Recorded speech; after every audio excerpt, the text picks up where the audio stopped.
சிவபெருமான் பேரில் அந்த மாதிரி ஒரு அன்பு நமக்கு இருக்கா? ஒரு கோயிலில் உள்ள மூலஸ்தானத்தில் இருக்கக்கூடிய சிவபெருமான் மேலே இருக்கா? அந்த மாதிரி அவர் சாப்பிட்டாரான்னு நாம் கவலைப்பட்டோமா? அவர் ரொம்ப நாழி ஆச்சே, அவர் தூங்கினாரா அப்படின்னு நம்ம கவலைப்பட்டோமா? அங்கே விளக்கு எரிஞ்சுதா, பூஜையெல்லாம் ஒழுங்காக ஆச்சா அப்படின்னு கேட்குறோமா? அந்த அன்பு இருந்தால் கண்டிப்பாக கேட்போம். அதுதான் சொல்கிறார், கூத்து உடையான்கடற்கு அன்பு இல்லை.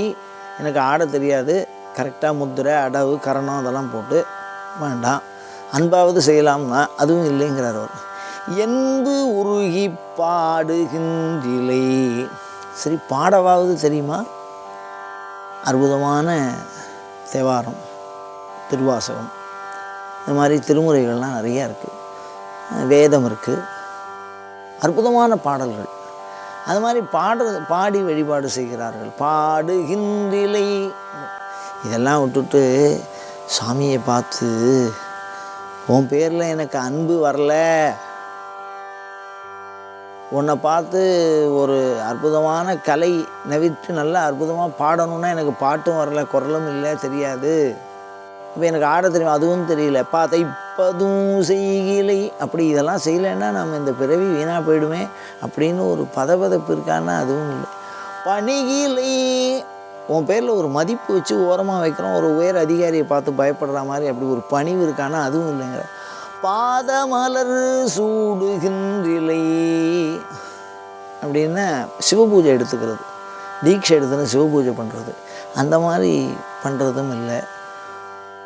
சூட்டுகின்றதும் இல்லை.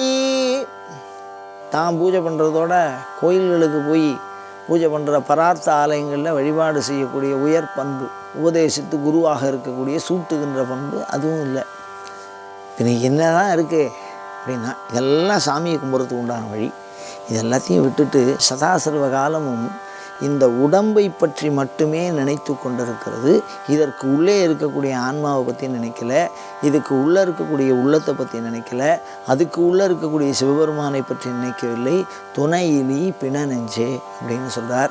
இந்த நெஞ்சமானது சதா சர்வ காலமும் இந்த உடலை பற்றியே, அதன் வாழ்க்கையை பற்றியே, இந்த புலன்களினாலே ஏற்படுகின்ற அந்த தாழ்வான இன்பத்தை பற்றியே நினைத்து கொண்டிருக்கின்ற அந்த மாதிரி ஒரு நிலையை வரையறுத்து சொல்லுகிறார் இந்த பாடலை.